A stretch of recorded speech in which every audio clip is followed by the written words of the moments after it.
ओम नमो भगवती वासुदेवाय नमः। नमस्कार बंधुगण आपण माननकु आम यूट्यूब चैनल को स्वागत।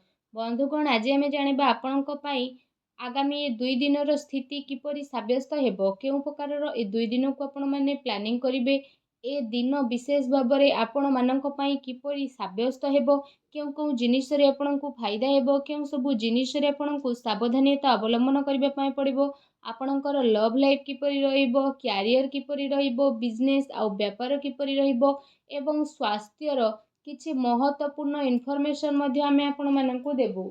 आउ ए वीडियो शेष रे आमे आपण माननकु किछि उपाय विषय रे मध्ये कहिबु, जहा द्वारा आपण ए 2 दिन को आहुरि अधिक शुभ और मंगलदायक करि परिबे।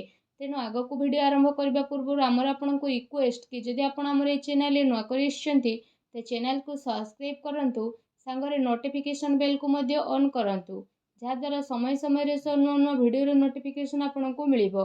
तो आसंतु जानिबा किपरि रहिबो आपण माननक पई विशेष भाबरे ए 2 दिनर स्थिति। सबुठारु प्रथमे कहिबा कि कोन आपनक पई ए दिन रे विशेष भाबरे पॉजिटिव रहिबा पई जाउछि। जदि कहिबा ए समय रे आपनकर आर्थिक स्थिति काफी अनुकूल मध्य रहिबो। आर्थिक लाभ पई मध्य आपनकु विशेष भाबरे भलो मौकार मध्य प्राप्त हेबो।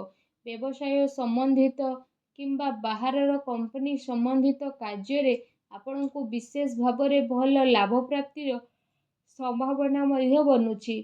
ता सहित बाहरु काम कार्य को नेई मध्य आपनकर किछि यात्रा होई पारे, जहा आपनक पई अवश्य ही लाभदायक सिद्ध हेबो।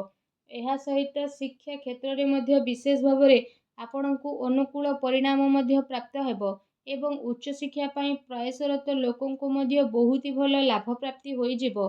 आपनक ज्ञान रे बुद्धि हेबो एवं वरिष्ठ तथा गणमान्य लोकंको द्वारा आपनकु अवश्य ही प्रशंसा प्राप्त हेबो।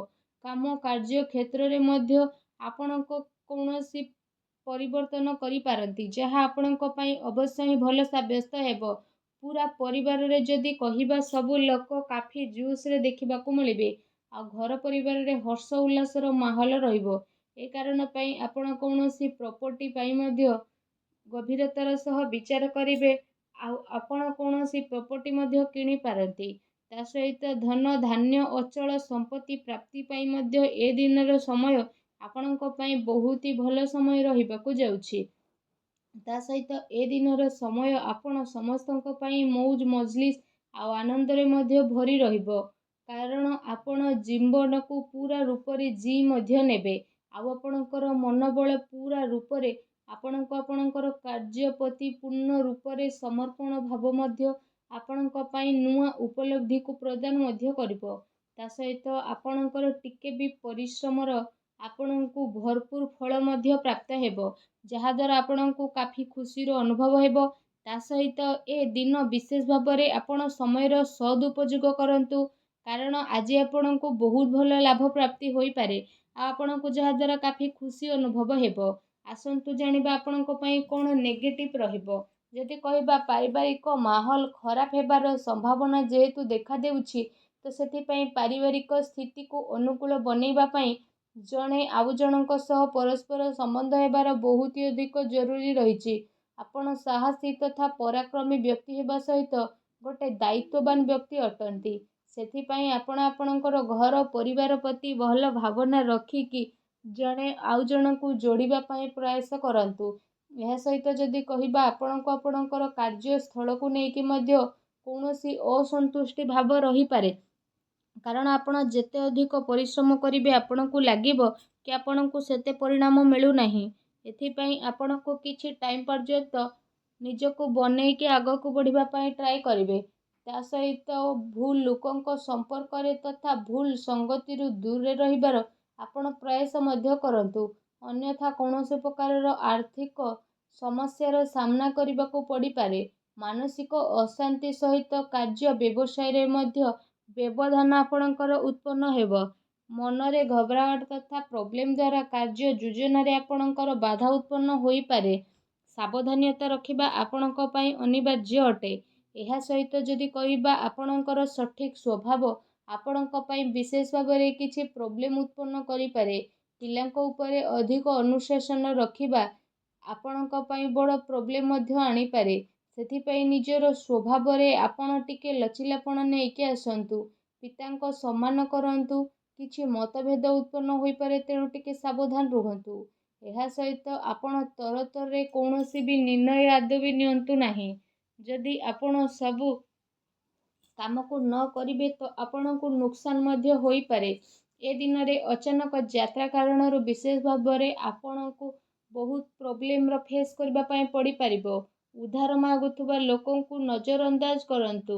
ମତଭେଦର ଗୋଟେ ଲମ୍ବା ଶୃଙ୍ଖଳା ବନିବା କାରଣରୁ ଆପଣଙ୍କୁ ସାମଞ୍ଜସ୍ୟ ବନେଇବାରେ ମୁସ୍କିଲ ମଧ୍ୟ ଏ ଦିନରେ ଆସିପାରେ, ତେଣୁ ଟିକେ ସାବଧାନ ରୁହନ୍ତୁ।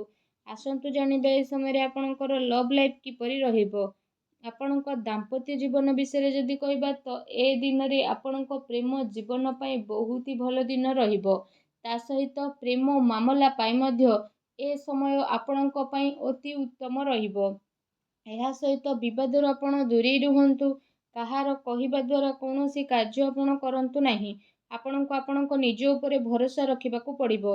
ଅଥବା ନିଜେ ନିଜ ଉପରେ ଭରସା ରଖିକି ନିଜର ପ୍ରେମୀ ପ୍ରେମିକା ଉପରେ ଭରସା ରଖନ୍ତୁ ତଥା ଜଣେ ଆଉ ଜଣଙ୍କ ପ୍ରେମରେ ବନିକି ରୁହନ୍ତୁ, ଯାହାଦ୍ୱାରା ଏ ଦିନ ପ୍ରେମ ଜୀବନ ପାଇଁ ବହୁତ ହି ଭଲ ଦିନ ରହିବାକୁ ଯାଉଛି। ଆଉ ଏ ଦିନରେ ଆପଣ ଅବଶ୍ୟ ହିଁ ଲାଭ ଉଠାନ୍ତୁ। ଆସନ୍ତୁ ଜାଣିବା ଏ ସମୟରେ ଆପଣଙ୍କ ବ୍ୟବସାୟ କ୍ୟାରିୟର କିପରି ରହିବ। ନିଜର ଯୋଜନାକୁ ଆପଣ କାହାରି ଆଗରେ ଅଧିକ ଜାହିର କରନ୍ତୁ ନାହିଁ। ଆପଣଙ୍କର ଗୁପ୍ତ ଯୋଜନା ଆପଣଙ୍କ କାମରେ ଅଧିକ ଫାଇଦା ପ୍ରଦାନ କରିବ। ଏ ସମୟରେ କେଉଁଠାରୁ ଆପଣଙ୍କୁ ବିଶେଷ ଭାବରେ ଅଚାନକ ଲାଭ ମିଳିବାର ଆଶା ରହିଛି। ବାସ୍ ଆପଣଙ୍କୁ ଆପଣଙ୍କର ନିର୍ଣ୍ଣୟକୁ ହିଁ ମାନ୍ୟତା ଦେବାର ରହିଛି। ପବ୍ଲିକ ଡିଲିଂ କାମରେ ଆପଣଙ୍କୁ ଅବଶ୍ୟ ହିଁ ଫାଇଦା ପ୍ରାପ୍ତି ହୋଇଯିବ। ତା ସହିତ ବ୍ୟବସାୟିକ କ୍ଷେତ୍ରରେ ଧନ ଲାଭର ସ୍ଥିତି ମଧ୍ୟ ବନୁଛି।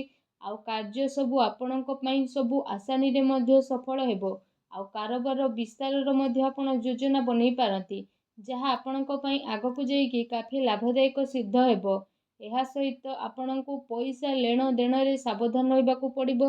ପ୍ରପର୍ଟିରେ ନିବେଶ ମଧ୍ୟ ଆପଣ କରିପାରନ୍ତି, ଯାହା ଆପଣଙ୍କ ପାଇଁ ଆଗକୁ ଯାଇକି ଅବଶ୍ୟ ହିଁ ଲାଭଦାୟକ ସିଦ୍ଧ ହେବ।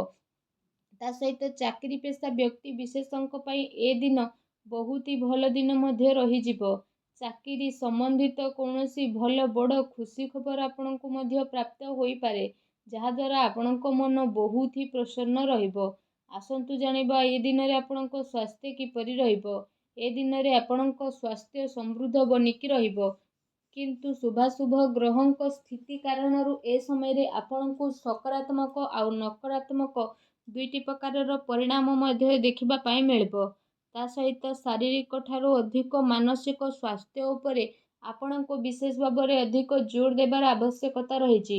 ଆପଣଙ୍କୁ ଆପଣଙ୍କ କ୍ରୋଧ ଉପରେ ନିୟନ୍ତ୍ରଣ ରଖିବାକୁ ପଡ଼ିବ। ତା ସହିତ ନିଜର ଖାଦ୍ୟ ପେୟରେ ମଧ୍ୟ ଆପଣ ବିଶେଷ ଭାବରେ ଧ୍ୟାନ ଦିଅନ୍ତୁ, କାରଣ ଏ ସମୟରେ ପେଟ ସମ୍ବନ୍ଧିତ କିଛି ସମସ୍ୟା ଆପଣଙ୍କର ଉତ୍ପନ୍ନ ହେବ, ତେଣୁ ଟିକେ ସାବଧାନ ରୁହନ୍ତୁ। ଏହା ସହିତ ନିଜ ସ୍ୱାସ୍ଥ୍ୟକୁ ଆହୁରି ଅଧିକ ଭଲ ରଖିବା ପାଇଁ ଆପଣ ପ୍ରତ୍ୟେକ ଦିନ ଯୋଗ କରନ୍ତୁ, ବ୍ୟାୟାମ କରନ୍ତୁ ଏବଂ ସୁସ୍ଥ ରୁହନ୍ତୁ। ଆସନ୍ତୁ ଜାଣିବା ଆପଣଙ୍କ ପାଇଁ କ'ଣ ବିଶେଷ ଉପାୟ ରହିଛି।